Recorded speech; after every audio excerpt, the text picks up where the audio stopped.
Hello friends, digital marketing with AI के इस course में आपका स्वागत है। पिछले सेशन में हमने ट्रेडिशनल मार्केटिंग और डिजिटल मार्केटिंग की जानकारी ली। जैसे कि ट्रेडिशनल मार्केटिंग एक लोकल मार्केटिंग करता है। लोकल एक तरह से आप अपने कस्टमर्स को टारगेट करते हो अपनी बात पहुंचाने के लिए।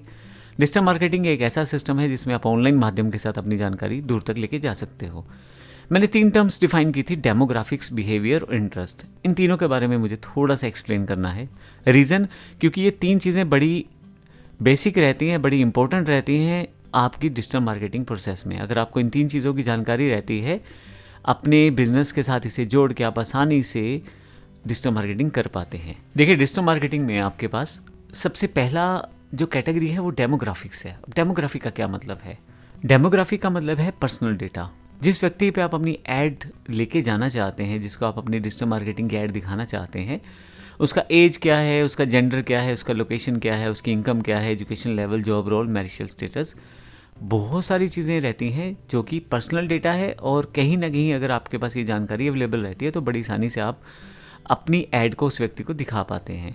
इसको आप ये ले लें कि जैसे एक एग्जांपल है, एक शैम्पू की सर्विस है, ज़्यादातर महिलाएं यूज़ करती हैं, तो वहाँ पे एज ग्रुप मैटर कर सकता है। 18 से 65 साल तक की महिला, इवन बच्चे भी यूज़ कर सकते हैं।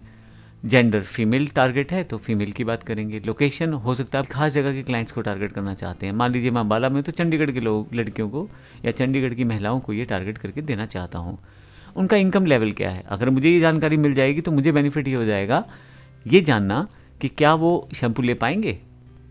अब शैम्पू तो बड़ा सिंपल सा प्रोडक्ट है, लेकिन अगर मैं इसी को ले लेता कि फ़ोन के रूप में ले लेता और कोई ऐसा फ़ोन, स्पेसिफिक फ़ोन है, प्रीमियम फ़ोन है जो सिर्फ लड़कियों या औरतों के लिए ही बनाया गया है, तो क्या वो औरतें ले पाएंगी? जिनका इनकम प्रोसेस अच्छा होगा तो वो ले पाएंगी। तो अगर मेरे पास ये जानकारी रहेगी तो मैं उस तरह से अपने चीज़ों को टारगेट कर सकता हूँ। एजुकेशन लेवल क्या होगा उनका, जो लोग ज़्यादा पढ़े लिखे होंगे, ज़्यादा अच्छी पोस्ट में होंगे तो ले पाएंगे। जॉब रोल क्या होगा, मैरिटल स्टेटस क्या होगा। तो अगर आपके पास इन चीज़ों की जानकारी रहती है तो आपके लिए बड़ा आसान हो जाता है अपने प्रोडक्ट को मार्केट करना। दूसरा है बिहेवियर। बिहेवियर कैटेगरीज का मतलब ये है कि एक तरह से एक जो कस्टमर है या एक व्यक्ति जिस पे आप अपनी ऐड लेके जाना चाहते हो, उसका बिहेवियर कैसा है। क्या उसने पहले कभी परचेज़ किया है ऑनलाइन? क्या वो वेबसाइट्स पे विजिट करता है, यानी कि ऑनलाइन कुछ काम करता है तो क्या वो प्रोडक्ट का, यानी कि जिस प्रोडक्ट को आप बेचना चाह रहे हो उसका वो यूजेज करता है पहले से? क्या पहले से किसी प्रोडक्ट के ब्रांड के साथ तो नहीं जुड़ा हुआ? जैसे मान लीजिए मैं टीवी की ऐड करना चाहता हूँ। अब टीवी की जब मैं ऐड करूँगा तो नॉर्मल सी बात है कि एग्जांपल ले लेते हैं एलजी टीवी, सामने वाला सैमसंग को यूज़ कर रहा है, ऐसा तो नहीं वो सैमसंग को प्रेफर करता है इसलिए। और अगर मैं एलजी का दे रहा हूँ तो कुछ स्पेसिफिक ऑफर बता के भी ये चीज़ बेहतर है और इस तरह से बेहतर है, मैं अपनी जानकारी वहाँ तक लेके जा सकता हूँ। लेकिन ये जानकारी मुझे, मेरे पास होनी तो चाहिए कि उसके पास कौन सी चीज़ें हैं या किस तरह से वो चीज़ें यूज़ कर पा रहा है। तो उसमें भी काफ़ी सारे फैक्टर वहाँ पर जुड़ जाते हैं।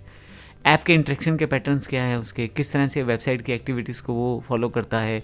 तो कुल मिला के अगर ये जानकारी रहेगी, वो पहले से परचेज़ करता रहा ऑनलाइन, तो मेरा बड़ा अच्छा क्लाइंट बन सकता है वो। फिर वो टीवी का शौक़ रखता है, आजकल टीवी ढूंढ रहा है, मान लो उस पर टीवी नहीं है तो टीवी की वो एड्स को सर्च करता है, तो फिर मेरे लिए एक पोटेंशियल कस्टमर है वो। और अगर उसको एलजी टीवी पसंद आ जाता है तो मेरा वो फाइनली कस्टमर बन जाएगा। बिहेवियर आपको ये बेनिफिट दे देता है, कस्टमर की जानकारी को आप तक पहुंचा देता है, जिससे आप आसानी से चीज़ों को मैनेज कर पाते हैं। इंटरेस्ट, हर व्यक्ति की कुछ हॉबीज़, कुछ इंटरेस्ट, कुछ अपने मनपसंद चीज़ें रहती हैं। जैसे कुछ लोग फिटनेस में अपना इंटरेस्ट रखते हैं, सुबह शाम जिम जाएंगे, कुछ स्पोर्ट्स में जैसे खेलने में, कुछ म्यूज़िक सुनते हैं ज़्यादा, कुछ टेक्नोलॉजी की बातें ज़्यादा करते हैं, कुछ ट्रैवल ज़्यादा करते हैं। तो बहुत सारी आपके पास रहती हैं फील्ड्स जिसमें लोग अलग अलग तरह का इंटरेस्ट रखते हैं। अब इसको ऐसे ले लें कि मान लीजिए मैं बैडमिंटन खेलता हूँ, अब मेरे पास कोई ऐड क्रिकेट की आ रही होगी तो मुझे कोई फ़ायदा नहीं है उस ऐड का, क्योंकि मैं तो बैडमिंटन खेलता हूँ। तो अगर आपको किसी सामने वाले का इंटरेस्ट पता हो और आप उसके इंटरेस्ट के अकॉर्डिंग ही ऐड उसको शो करवाओ, तो कहीं ना कहीं आपके पोटेंशियल कस्टमर की कनेक्टिविटी बढ़ जाएगी और कहीं ना कहीं वो आपसे परचेज़ करेगा, चाहे अभी परचेज़ कर ले या फ्यूचर में परचेज़ कर ले। तो ये 3 चीज़ें हैं, डेमोग्राफिक्स, बिहेवियर, इंटरेस्ट। मैंने इसलिए बताई हैं कि ये टर्म्स बार बार यूज़ होंगी। आप बड़े आराम से इस पूरे प्रोसेस को समझें, क्योंकि जो नेक्स्ट सेशंस आएंगे उनमें ये टर्म्स यूज़ होगी जब हम प्रैक्टिकल पॉइंट पे जाएंगे। फेसबुक है, गूगल है, दोनों लगभग इसी तरह की चीज़ें यूज़ करते हैं डेमोग्राफिक्स, बिहेवियर और इंटरेस्ट के रूप में, और सारा डेटा उनके पास पहले से फीडअप रहता है। आप जब कोई प्रोडक्ट की ऐड लगाएंगे या सर्विस की ऐड लगाएंगे तो वो ऐसे गो थ्रू होकर चैनल के साथ जाएगी, जिसमें डेमोग्राफिक, बिहेवियर और इंटरेस्ट को हम तय कर सकते हैं कुछ हद तक। जैसे फेसबुक की ऐड कैंपेन पे मैं तय कर सकता हूँ कि मैं कौन सी एज को अपना प्रोडक्ट दिखाना चाहता हूँ। मैं ये भी तय कर सकता हूँ कि क्या उसने पहले कभी को प्रोडक्ट लिया है। मैं उसका इंटरेस्ट वाइज भी उसको टारगेट कर सकता हूँ। अब इसको मैं थोड़ा सा इजी वे में आपको समझा देता हूँ। देखिए यहाँ पे हमने ना कॉलम वाइज रख दिया है डेमोग्राफिक्स, बिहेवियर और इंटरेस्ट को।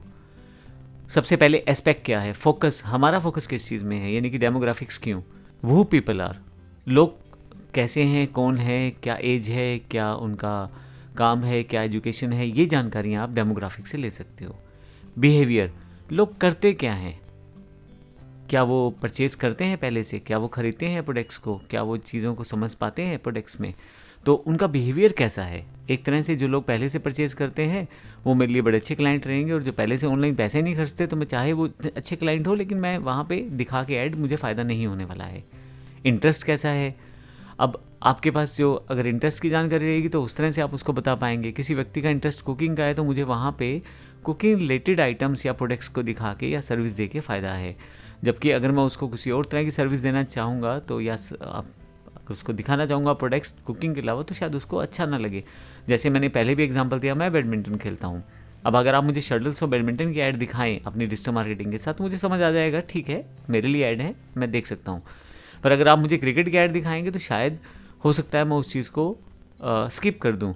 तो ये एक बड़ी इंपॉर्टेंट चीज़ रहती है, एक तरह से एग्जांपल्स किस तरह से आप उसको सेट कर पाते हो। तो ये मैंने बड़े आसान शब्दों में इसे समझाने की कोशिश की है। अगले सेशन में हम बात करेंगे जो मार्केटिंग है उसमें रिसर्च कैसे की जा सकती है, ऑफलाइन ऑनलाइन रिसर्च किस तरह से की जा सकती है। मैं आपको ये भी बता दूं कि ये AI बेस्ड कोर्स है। हम जैसे जैसे आगे बढ़ेंगे वैसे वैसे सेशंस में AI सेगमेंट को भी यूज़ करते चले जाएंगे, लेकिन अभी के लिए हम बेसिक जानकारी ले रहे हैं कि मार्केटिंग क्यों, बिजनेस क्यों, किस तरह की चीज़ें हैं, कैसे काम करेंगी। तो अगले सेशन में मिलते हैं। धन्यवाद।